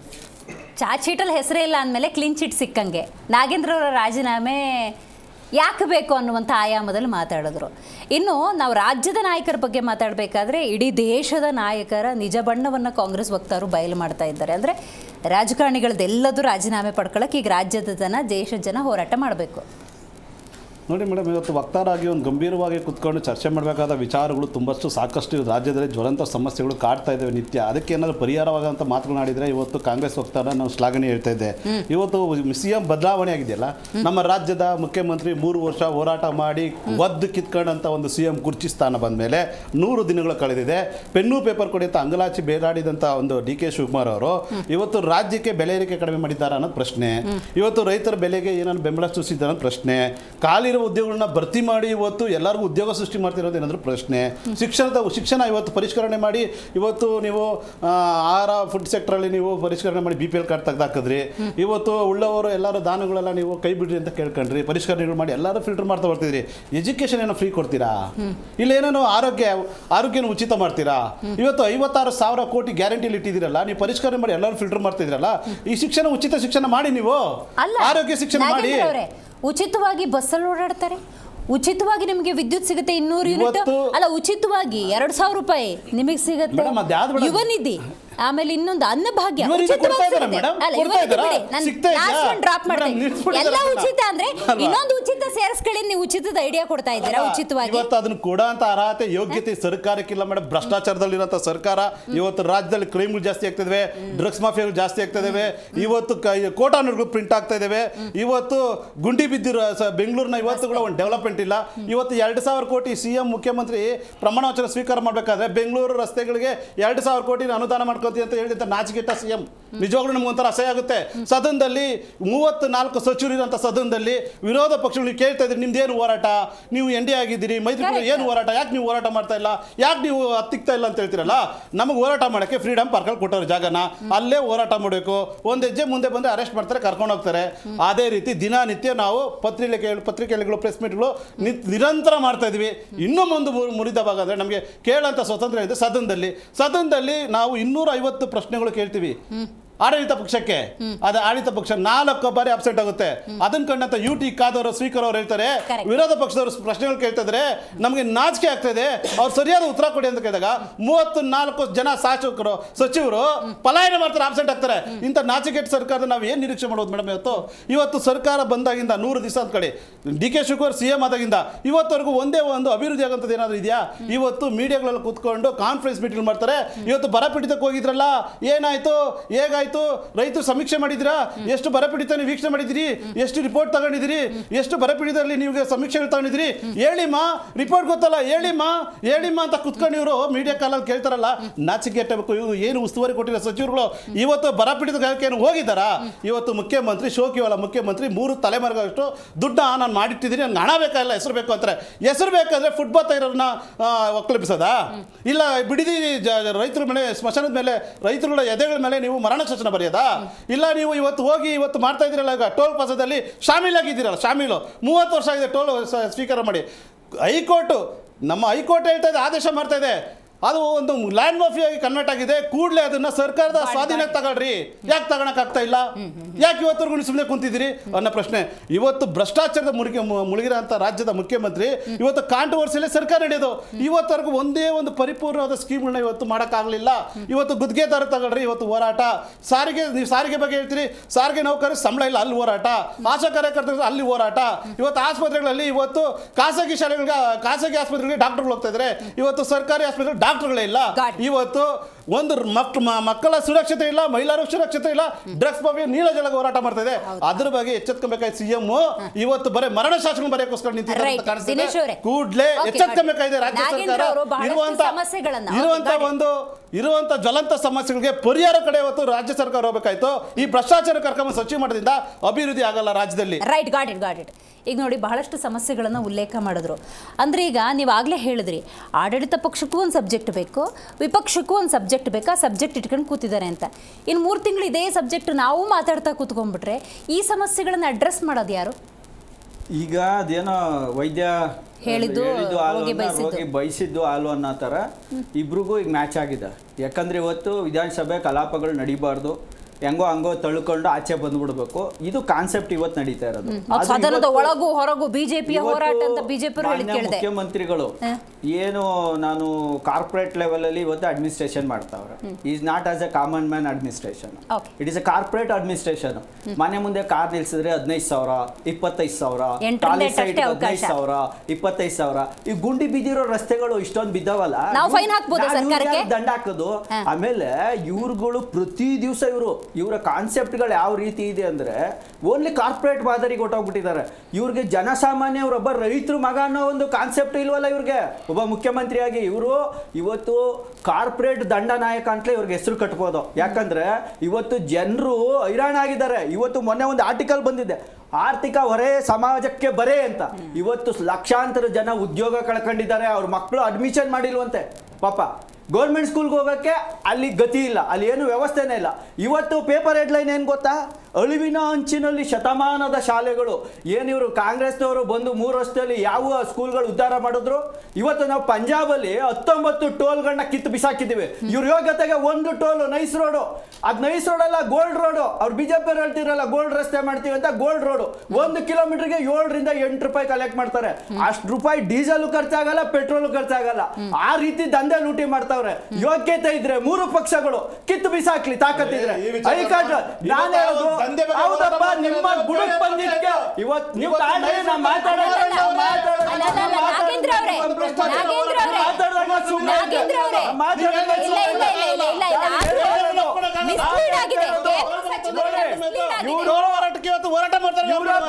ಪ್ರಾಪರ್ಟಿಗೆ ಬಂದಿದ್ದಕ್ಕೆ ಇವತ್ತು ಮೈಸೂರು ರೋಡ್ ಬಂದವರು. ಇಲ್ಲಾಂದ್ರೆ ನೋಡಿ, ನೀವು ಹೇಳ್ಬೋದು, ಇದೇ ಕೇಂದ್ರ ಸಚಿವರು ಅಲ್ಲಿ ಕುತ್ಕೊಂಡ್ಬಿಟ್ಟು ಯಾರು ಕಟ್ಟಬೇಡಿ ಅಂತಾರೆ, ಇಲ್ಲಿ ಜನಸಾಮಾನ್ಯರು ಒದ್ದಾಡ್ತಿರೋದು ಮೇಡಮ್. ಇವತ್ತು ರಾಜ್ಯ ಸರ್ಕಾರ ಸಹಕಾರ ಇದು. ಇವತ್ತು ಈ ದಂಧೆಯಲ್ಲಿ ರಾಜ್ಯ ಸರ್ಕಾರ ಮಿಂಗಲ್ ಆಗಿದೆ. ನಮ್ ಕಂಪ್ಲೀಟ್ ಮಾಡಕ್ ಬಿಡಿ, ಆಮೇಲೆ ಮಾತಾಡ್ಕೊಳ್ಳಿ. ನೀವು 3 ಪಕ್ಷ ವೈಯಕ್ತಿಕ ಮಾತಾಡ್ಬೇಡಿ. ನೀವು SIR 3 ಪಕ್ಷ ಅಂತಾನೆ ಮಾತಾಡ್ತೀವಿ ನಾವು. ಇವತ್ತು ನೀವು ಅದ್ರ ವಿಚಾರ ಹೇಳ್ಬೇಕು. ಯಾವ ಪಕ್ಷ ನಿಮ್ಗೆ ಏನ್ ಮಾಡಿದೆ ಹೇಳ್ರಿ? JDS ಪಕ್ಷದಿಂದ ಆಗಿರೋ ತೊಂದರೆಗಳು ಏನೇನ್ರಿ? ಸುಮ್ನೆ ನೀವು ನಿಮ್ಮ JDS ಪಕ್ಷದಿಂದ ಆಗಿರೋಂಥ ಒಂದೇ ಒಂದು ಗೊತ್ತಿಕೊಳ್ಳಿ. ಕೊಟ್ಟಿಲ್ಲ ನಿಮ್ಗೆ. ನಿಮಗೆ AAP ಅವ್ರಿಗೆ ಏನು ಇಲ್ಲ, ನಿಮ್ಗೆ ಸಿದ್ಧಾಂತ ಮಾಡಬೇಕು. ತಲೆ ಇದ್ದವ್ರು ನೀವು ಇನ್ನೂ ಕೂಡ ತಲೆ ಇದ್ದವ್ರು ನೀವು AAP ಅವರು. ರಾಜ್ಯದಲ್ಲಿ ತಲೆ ಇದ್ದವ್ರು AAP ಅವರು. ಕ್ಲಾರಿಟಿ ಬೇಕು. ಈಗ 83 ಲಕ್ಷ ಜನನ ತೆಗೆದಾಕಿದ್ದಾರೆ. ಇವತ್ತು SAR ಸರಿಯಾಗಿ ನಡೆದಿಲ್ಲ. ಅದಕ್ಕೆ ನಾನೇ ಎಕ್ಸಾಂಪಲ್ ಇದ್ದೀನಿ. ಇವತ್ತು ನಮ್ಮ ಕ್ಷೇತ್ರದಲ್ಲಿ ರಂಗೋಲೆ ಬಿಟ್ಟವ್ರ ಮನೆಯಲ್ಲಿ ID ಕಾರ್ಡ್ ಇಸ್ಕೊಂಡು ವೋಟರ್ ID ಇಸ್ಕೊಂಡು ಅವ್ರ ಮನೆಗೆ ಮಾತ್ರ SAR ಮಾಡಿದ್ದಾರೆ. ನಾವು ಕಂಪ್ಲೇಂಟ್ ಮಾಡಿದ್ಮೇಲೆ ಅದು ಕಮಿಷನರ್ಗೆ ನಮ್ಮ ಮನೆಗಳಿಗೆ ಬಂದು ಫಾರ್ಮ್ ಕೊಡ್ತಾರೆ. ಅಂದ್ರೆ ಇವತ್ತು SAR ಕೂಡ ಸರಿಯಾಗಿ ನಡೀತಾ ಇಲ್ಲ. ಕಾಂಗ್ರೆಸ್ ಪರ, BJP ಪರ ಈ ತರ ಪಕ್ಷಾತೀತವಾಗಿ SAR ನಡೀತಾ ಇದಾವೆ. ಸರಿಯಾದ ಪ್ರಮಾಣದಲ್ಲಿ ನಡೀತಾ ಇಲ್ಲ. ಎಷ್ಟೊಂದು ಲಕ್ಷಾಂತರ ಜನ ವೋಟ್ ಇಂದ ಹೊರಗಿಳಿತಾರೆ. ಅದ್ರ ಬಗ್ಗೆ ವಿಧಾನಸಭೆಯಲ್ಲಿ ಇವತ್ತು ಡಿಸ್ಕಷನ್ ಆಗಬೇಕು. ಅದು ನಡೀತಾ ಇಲ್ಲ. ಈ ಎಲ್ಲಾ ವ್ಯವಸ್ಥೆಗಳು ಮತ್ತೆ ಕ್ಯಾಪ್ ಹಾಕ್ತೀವಿ ಸ್ಕೂಲ್ಗಳಿಗೆ ಅಂದ್ರು. CA ಸೈಟ್ಗಳನ್ನ ಯಾರ್ಯಾರು ತಗೊಂಡವ್ರೆ ಗೌರ್ಮೆಂಟ್ ಇಂದ ಅವ್ರ ಎಲ್ಲಾ ಸ್ಕೂಲ್ಗಳ ಮೇಲೆ ತಾಕತ್ತಿರ ಕ್ಯಾಪ್ ಹಾಕ್ಲಿ. ಇವತ್ತು 104 ಕೋಟಿ ರಿಲೀಸ್ ಮಾಡಬೇಕು ಮಕ್ಕಳುಗಳಿಗೆ ಬರೀ ಶೂಸ್ ಹಾಕ್ಸ್ಗೆ. ಆ ದುಡ್ಡು ಕೊಡೋ ಯೋಗ್ಯತೆ ಇಲ್ಲ ಸರ್ಕಾರಿ ಮಕ್ಕಳು ಸ್ಕೂಲ್ಗೆ. ಇನ್ನೂ ಬರೀ ಬೊಗಳೆ ಬಿಡ್ತಾವ್ರೆ. ಅದೇ ಹಳೆ ಶಿಕ್ಷಣ ಸಚಿವನ ಕರ್ಕೊಂಡ್ಬಂದು ಇಲ್ಲಿ ಶಿಕ್ಷಣ ಸಚಿವ ಮಾಡ್ತಾರೆ. 2,500 ಸ್ಕೂಲ್ ಮಾಡ್ತೀವಿ ಅಂತ ಬೊಗಳೆ ಬಿಡ್ತಾವ್ರೆ. ಮೂರು ಬಜೆಟ್ ಇಂದನೂ ಬಾರ್ಗಳ ಸಂಖ್ಯೆ ಜಾಸ್ತಿ ಮಾಡ್ತಾವ್ರೆ.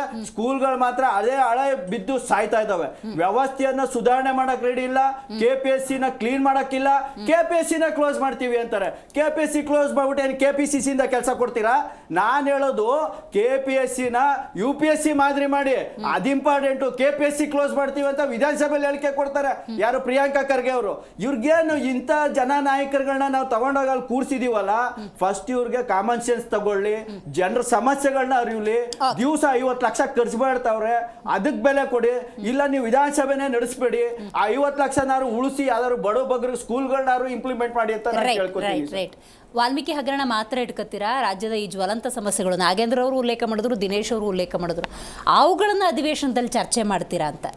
ನೋಡಿ, ನಾವು ವಾಲ್ಮೀಕಿ ಹಗರಣ ಆದಿಯಾಗಿ ನೋಡಿ ಈಗೇನು ಶೂಟೌಟ್ ಪ್ರಕರಣ ಆಯ್ತಲ್ಲ ಅರಣ್ಯ ಇಲಾಖೆ, ಹೌದೌದು, ಅದು ಸಹಿತ ನಾವು ತೆಗೆದುಕೊಂಡಿದ್ದೀವಿ. ಆಮೇಲೆ ಏನು ಇವಾಗ ರೋಡಿನ ಸಮಸ್ಯೆ ಇರ್ಬೋದು, ನೀರಿನ ಸಮಸ್ಯೆ ಇರ್ಬೋದು, ಈಗೇನು ಮಳೆ ಸಮಸ್ಯೆಯಿಂದ ಏನು ನಿಮ್ಮ ವರದಿ ಏನು ಹೋದ್ರಲ್ವ ಎಲ್ಲ ಜಿಲ್ಲಾ ಉಸ್ತುವಾರಿ ಸಚಿವರುಗಳು ಸರಿಯಾಗಿ ವರದಿ ಸಮಗ್ರವಾಗಿ ನೀಡಿಲ್ಲ, ಅದನ್ನು ನೀವು ಮಾಡಬೇಕು ಅಂತೇಳಿ ಆಗ್ರಹ ಪಡಿಸಿದ್ದೀವಿ.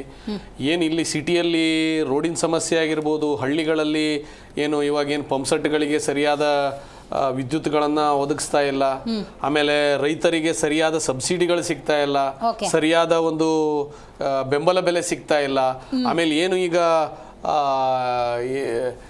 ವಿಮಾ ಯೋಜನೆಗಳಿಗೆ ಸರಿಯಾದ ಸೂಚನೆ ಹೋಗ್ತಾ ಇಲ್ಲ, ಬರವನ್ನ ಘೋಷಣೆ ಮಾಡಿ ಈಗ ಮಳೆ ಏನು ಆಗ್ಲಾರದ ಒಂದಷ್ಟು ಪ್ರದೇಶಗಳನ್ನ ಗುರುತಿಸಿ ನೀವು ಎಲ್ಲಿ ಮಳೆಗಳಾಗಿಲ್ಲ ಅಲ್ಲಿ ಬರವನ್ನ ಘೋಷಣೆ ಮಾಡಿ ಅಂತೇಳಿ ನಾವು ಆಗ್ರಹವನ್ನು ಮಾಡಿದ್ದುಂಟು. ಇವತ್ತಿಗೆ ಆಗ್ಲೇ 3 ದಿವಸ ಆಯ್ತು ಅಹೋರಾತ್ರಿ ಧರಣಿಯನ್ನ ನಾವು ಕೂತಿದ್ದೀವಿ. ಪ್ರತಿ ಜಿಲ್ಲಾ ಕೇಂದ್ರಗಳಲ್ಲಾಗಿರ್ಬೋದು.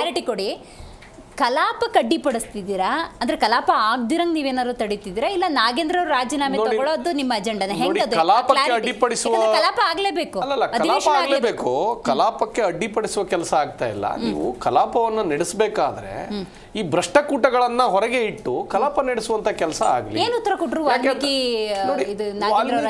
ನೋಡಿ, ವಾಲ್ಮೀಕಿ ಇದರಲ್ಲಿ ಅವರ ಒಂದು ಉತ್ತರ ಏನಿದೆ ಅಂತ ಹೇಳಿದ್ರೆ, ಈಗಾಗಲೇ ತನಿಖೆ ಹಂತದಲ್ಲಿದೆ ಅಂತ ಉತ್ತರ ಬಂತು. ಕೆಲವೊಂದು ಕಾಂಗ್ರೆಸ್ಸಿನ ಇವತ್ತಿನ ಒಂದು ಸದನದಲ್ಲಿ ಒಂದಷ್ಟು ನಾಯಕರುಗಳು ಮಾತಾಡಿರೋದು, ನೀವು ತನಿಖೆ ಹಂತದಲ್ಲಿ ಇರಬೇಕಾದ್ರೆ ಆರೋಪಿ ಅಂತೇಳಿ ಚಾರ್ಜ್ ಶೀಟಲ್ಲಿ ಇರಬೇಕಾದ್ರೆ ನಿರಪರಾಧಿ ಅಂತೇಳಿ ಅವರೇ ಹೇಳ್ತಾ ಇದ್ದಾರೆ ತನಿಖೆಯಲ್ಲಿದೆ ಅಂತಂದ್ರೆ ಕಾನೂನು ಪ್ರಕಾರ ಅವರಿಗೆ ಕೊಡುವಂಗಿಲ್ವಲ್ಲ? ಯಾಕೆ ಕೊಟ್ರಿ ಹಾಗಾದ್ರೆ? ಅದು ತಪ್ಪಲ್ವಾ ಹಾಗಾದ್ರೆ?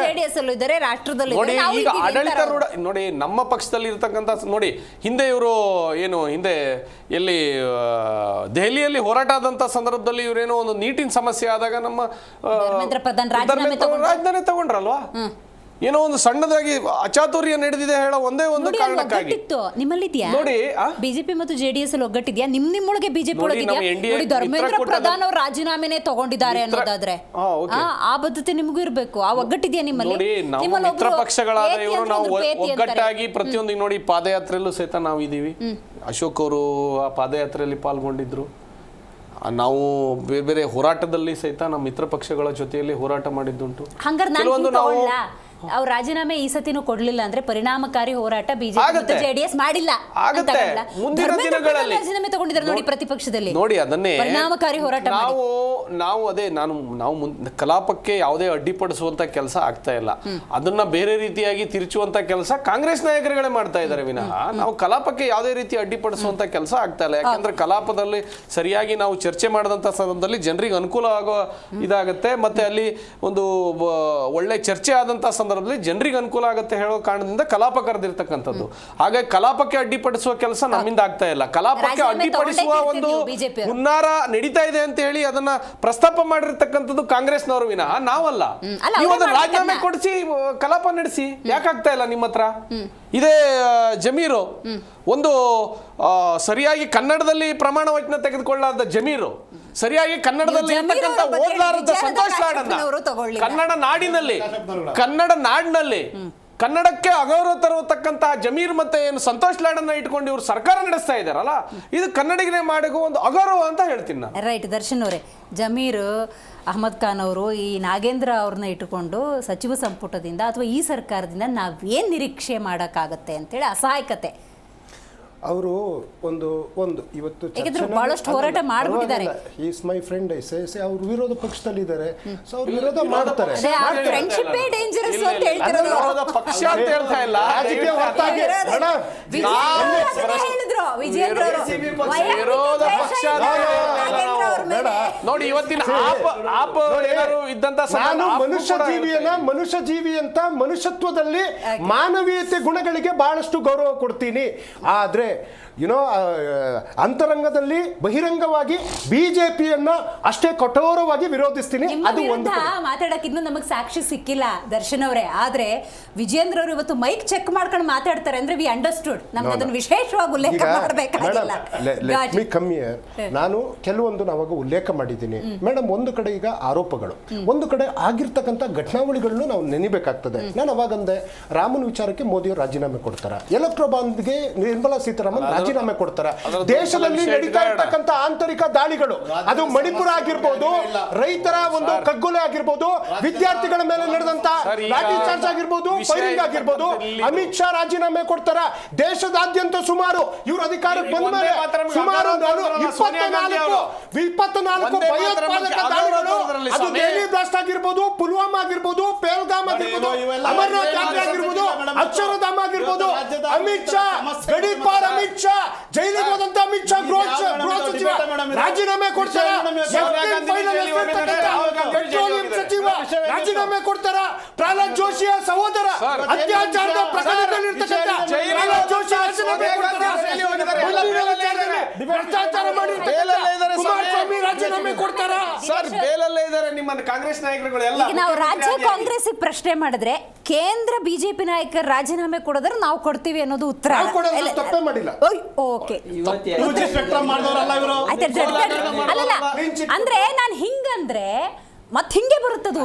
ಇವರು ಏನಕ್ಕೆ ಬಂದಿದ್ದಾರೆ ಅಂದ್ರೆ ನೀನು ಕಳ್ಳ ನಾನು ಕಳ್ಳ ಕೇಳಂಗಿಲ್ಲ ಅನ್ನೋ ಲೆಕ್ಕಕ್ಕೆ ಬಂದಿದ್ದಾರೆ, ಸಮ ಅಂತ. ಈ ವ್ಯವಸ್ಥೆಯಲ್ಲಿ ಏನಾಗಿದೆ ಅಂದ್ರೆ ಇವತ್ತು ಸೊರಗ್ತಾ ಇರೋದು ಸಾಮಾನ್ಯ ಮತ್ತು ಕೆಳವರ್ಗದವರು. ಇವತ್ತು ಇವರು ಶ್ರೀಮಂತರೆಲ್ಲ ಚೆನ್ನಾಗಿದ್ದಾರೆ, ಅವ್ರ ಮಕ್ಕಳೆಲ್ಲ ಫಾರಿನಲ್ಲಿ ಓದ್ತವ್ರೆ, ಇವರೆಲ್ಲ ಇನ್ನೂ ಸ್ವಲ್ಪ ಫಾರಿನಲ್ಲಿ ಆಸ್ತಿ ಗೀಸ್ತಿ ಮಾಡ್ಕೊಂಡು ಅಲ್ಲಿ ಸೆಟ್ಲ್ ಆಗವ್ರೆ. ಆಡ್ ಆನ್ ಮಾಡ್ತೀನಿ, ಅರ್ಧ ಕೆಜಿ ತರಕಾರಿ ತಗೋತಿದ್ದವರು 1/4 ಕೆಜಿಗೆ ಬಂದಿದ್ದಾರೆ. ಒಂದು 150-200 ರೂಪಾಯಿ ಕಟ್ತಿದ್ರು ವಾಟರ್ ಬಿಲ್ಲು, 1200 ರೂಪಾಯಿ. ಸೈಟಲ್ಲಿ ಕಸ ಇದ್ರೆ ದುಡ್ಡು, ಅಂದ್ರೆ ಮನೆ ಎದುರುಗಡೆ ಗಾಡಿ ನಿಲ್ಸೋಂಗಿಲ್ಲ, 8ರಿಂದ 8 ಅಷ್ಟೇ ಫ್ರೀ. ಈ ತರದ್ ಮಾಡ್ಬಿಟ್ರೆ ಜನರನ್ನ ಕಟ್ಟಾಕಂಗಾಗಲ್ಲ. ನಾನು ಹೇಳಕ್ ಬರ್ತಾ ಇರೋದು ಒಂದ್ ನಿಮಿಷ ತಾಳಿ ಸರ್. ಇವತ್ತು ಕರೆಂಟ್ ಬಿಲ್ ಹೆಂಗ್ ಕೊಡ್ತಾವ್ರೆ ಗೊತ್ತಾ? 2 ತಿಂಗಳಿಗೆ ಅಂತ ಇವರೇ ಮಾಡಿದ್ರು, ಅವರು ವರ್ಕರ್ಸ್ ಇಲ್ಲ. 2 ತಿಂಗಳಿಗೆ ಬಂದು ಒಂದೇ ಸಲ ಬಂದು ಬಿರ್ರಿ ಬಿಲ್ಲು, ಅದಕ್ಕೆ ಟ್ಯಾಕ್ಸು ಬಡ್ಡಿ ಎಲ್ಲಾನು ಬಡ್ದು ಸಾಯಿಸ್ತಾ ಇದಾರೆ. ನೀರೊಂದು ಅದರ್ ಚಾರ್ಜಸ್ ಅಂತೆ, ಅದ್ಯಾವ ಅದರ್ ಚಾರ್ಜಸ್? ಅದನ್ನು ಸೇರಿಸ್ಬಿಟ್ಟು 200 ರೂಪಾಯಿ ವಾಟರ್ಗೆ 800 ರೂಪಾಯಿ ಅದರ್ ಚಾರ್ಜಸ್. ಎಷ್ಟು ಮುಂಡ ಮೋಚ್ತವ್ರೆ ಅಂದ್ರೆ ರಾಜ್ಯದ ಜನರುಗಳಿಗೆ ಯಾವ ಲೆವೆಲ್ಗೆ ದೋಚ್ತವ್ರೆ ಅಂದ್ರೆ ಡಿ.ಕೆ. ಶಿವಕುಮಾರ್ ಅವರು. ಯಾಕೆ ಅಂದ್ರೆ ಇಲ್ಲಿ ನಾನು ಹೇಳ್ತೀನಲ್ಲ, ವಿದ್ಯುತ್ ಏನು ಯಾರಪ್ಪ ಅವರು ಮಿನಿಸ್ಟ್ರುಗಳು, ಪವರ್ ಮಿನಿಸ್ಟ್ರು ಆಚೆಗೆ ಬರಲ್ಲ, ಕೆಜೆ ಜಾರ್ಜು ಅವ್ರು ಒಂದ್ ದಿವಸ ಓಪನ್ ಮಾತು ಆಡಲ್ಲ. ನಗರಾಭಿವೃದ್ಧಿ ಸಚಿವರು ಅವರು ಮಾತಾಡಲ್ಲ. ಇನ್ನ ಈ ಈ ಖಾತಾ ಮಾಡ್ತೀವಿ ಆ ಖಾತಾ ಮಾಡಿ ಎಲ್ಲಾರ್ಗೂ ಲಂಚ. ಈ ಖಾತಕ್ಕೆ 2% ತಂದವರಲ್ಲ, 40,000 ಕೊಡು 50,000 ಕೊಡು, ಎಲ್ಲ ಕಡೆ ಅದಕ್ಕೂ ಲಂಚ. ಇವತ್ತದೇನೋ 10 ರೂಪಾಯಿ ಲಂಚ ಕೇಳಿದ್ರು ನನಗೆ ಫೋನ್ ಮಾಡಿ ಅಂತಾರೆ. ಅದು ಯಾವ ಫೋನ್ ನಂಬರು? 2 ತಿಂಗಳಾಯ್ತು, ಇವತ್ತಿಗೂ ಫೋನ್ ನಂಬರ್ ಕೊಡೋ ಯೋಗ್ಯತೆ ಇಲ್ಲ. ನಾವು ಪಂಜಾಬಲ್ಲಿ ಕೊಟ್ಟಿದ್ದೀವಿ, ಈ ಯಾರು ಕೊಡಕ್ ಸಾಕತ್ತಿದ್ಯಾ ಅದನ್ನು ಕೇಳ್ತೀನಿ. ಶಿಕ್ಷಣನ ಉಚಿತ ಮಾಡಿದ್ದೀವಿ, ಹೈಟೆಕ್ ಎಜುಕೇಶನ್ ಕೊಟ್ಟಿದ್ದೀವಿ, 10 ಲಕ್ಷ ಹೆಲ್ತ್ ಇನ್ಶೂರೆನ್ಸ್ ಕೊಟ್ಟಿದ್ದೀವಿ. ನೀವು ಮಾಡಕ್ ತಾಕತ್ತಿದ್ಯಾ? ನಿಮ್ಗೆ ಅವೆಲ್ಲ ಮಾಡಕ್ ತಾಕತ್ತಿದ್ಯಾ? ಮಾಡಕ್ ತಾಕತ್ತಿಲ್ಲ. ಸುಮ್ಮನೆ ಬರೀ ಸುಳ್ಳುಗಳು ಹೇಳ್ಕೊಂಡು ಬಂದಿದ್ದೀರಾ ಜನರನ್ನ. ನೀವು ಓದಿರೋದು ಅದೇ ಸರ್ಕಾರಿ ಶಾಲೆಯಲ್ಲಿ ಸುಮ್ ಕೂತ್ಕೊಂಡ್ರೆ ಬಂದಿಲ್ಲ ಡಮ್ ಡಮ್ ಡಮ್ ಅಂತ ಹೊಡಿಯೋದಲ್ಲ. ಒಂದು ಪಂಚಾಯತಿಗೆ ತೋರಿಸಿ, ನೀವು ಪಂಚಾಯತಿಗೆ ತೋರಿಸಿ. ಸರ್ಕಾರ ಅಂತ ಹೇಳ್ತೀನಿ. ಮುಖ್ಯಮಂತ್ರಿ ಅವರ ಹಿನ್ನೆಲೆ 2014ರಲ್ಲಿ ಪವರ್ ಮಿನಿಸ್ಟರ್ ಬೇಕು ನನಗೆ. 2 ವರ್ಷ ಕ್ಯಾಬಿನೆಟ್ ಆಚೆ ಬಿಟ್ಟಿದ್ರು ಸಿದ್ದರಾಮಯ್ಯ ಅವರು.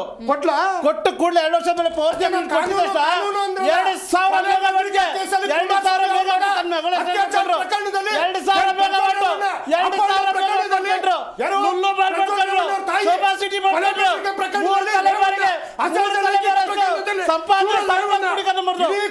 ರಾಜ್ಯದ ಮುಖ್ಯಮಂತ್ರಿ ಸ್ಟೇಟ್ಮೆಂಟ್ 3 ತಲೆಮಾರುಗಳಷ್ಟು ಆಸ್ತಿ ಸಂಪಾದನೆ ಮಾಡಿಟ್ಟಿದ್ದೀನಿ. ಲುಲ್ಲು ಮಾಲ್ ಕಟ್ಟಿದ್ದೀನಿ, ಕಟ್ಟಿದ್ದೀನಿ, 2,000 ಮೆಗಾವಾಟ್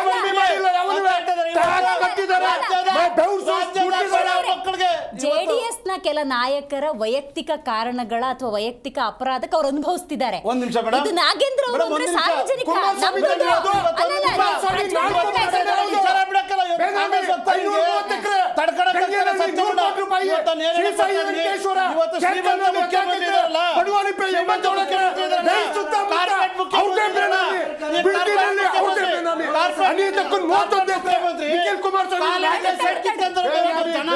ಜನ ಭಯದಿಂದ ಬರ್ತಾ ಇದ್ರೆ. ಕಾರ್ಪೊರೇಟ್ ಮುಖ್ಯಮಂತ್ರಿ ಸ್ಟೇಟ್ಮೆಂಟ್ ಇದೆಯಲ್ಲ ಇವತ್ತು, ಖಾಲಿ ಸೈಟ್ ಇದೆ, ಸರ್ಕಾರ ವಶ ಮಾಡ್ಕೊಂಡು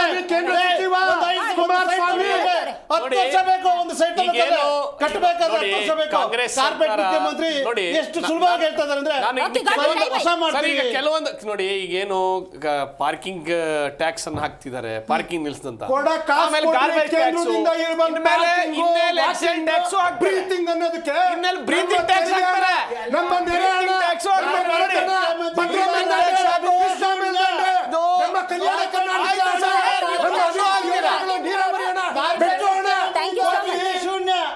ಒಟ್ಟಾರೆ ಅಧಿವೇಶನ ನಡೀತಾ ಇದೆ.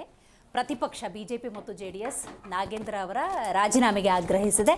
ಆಡಳಿತ ಪಕ್ಷದ ನಿರ್ಧಾರ ಹೇಗಿರುತ್ತೆ ಅನ್ನೋದು ಸದ್ಯದ ಪ್ರಶ್ನೆ. ಈಗ ಇದೇ 3 ತಿಂಗಳು ಮತ್ತೆ ನಾಗೇಂದ್ರ ರಾಜೀನಾಮೆ ಅಂತ ಪ್ರತಿಪಕ್ಷದವ್ರು ಕೂತ್ಕೊಂಡ್ರೆ ಜನಸಾಮಾನ್ಯರು ಓಟ್ ಹಾಕಿದಿರಲ್ಲ ನಾವು ನೀವೆಲ್ಲ ಅಧೋಗತಿಗೆ ಹೋಗಬೇಕಾಗತ್ತೆ. ಯಾಕಂತ ಹೇಳಿದ್ರೆ ಬಹಳಷ್ಟು ಸಮಸ್ಯೆಗಳಿದ್ದಾವೆ. ಆ ಬಹಳಷ್ಟು ಸಮಸ್ಯೆಗಳ ಬಗ್ಗೆ ಅಧಿವೇಶನದಲ್ಲಿ ಚರ್ಚೆ ಆಗಬೇಕಾಗಿತ್ತು. ಆದರೆ ಇದೊಂದು ವಿಷಯ ಚರ್ಚೆ ಆಗ್ತಾ ಇದೆ. ಹಾಗಾಗಿ ಚರ್ಚೆಯ ದಿಕ್ಕು ತಪ್ಪಬಾರದು. ರಾಜ್ಯದ ಜನರ ಸಮಗ್ರ ಅಭಿವೃದ್ಧಿಯ ದೃಷ್ಟಿಯಿಂದ, ಅವರ ಕಷ್ಟ ಕಾರ್ಪಣ್ಯಗಳು ಸಮಸ್ಯೆಗಳ ದೃಷ್ಟಿಯಿಂದ ಪ್ರತಿಪಕ್ಷ ಪ್ರಶ್ನೆ ಕೇಳಲಿ, ಆಡಳಿತ ಪಕ್ಷ ಪರಿಹಾರ ಕೊಡಲಿ ಅಂತ ಹೇಳ್ತೀವಿ. ಇವತ್ತಿನ ಕಾರ್ಯಕ್ರಮ ಮುಗಿಸೋಣ. ನೋಡ್ತಾ ಇರಿ ಜಿ ಕನ್ನಡ ನ್ಯೂಸ್, ಸತ್ಯವೇ ಸುದ್ದಿಯ ಜೀವಾಳ.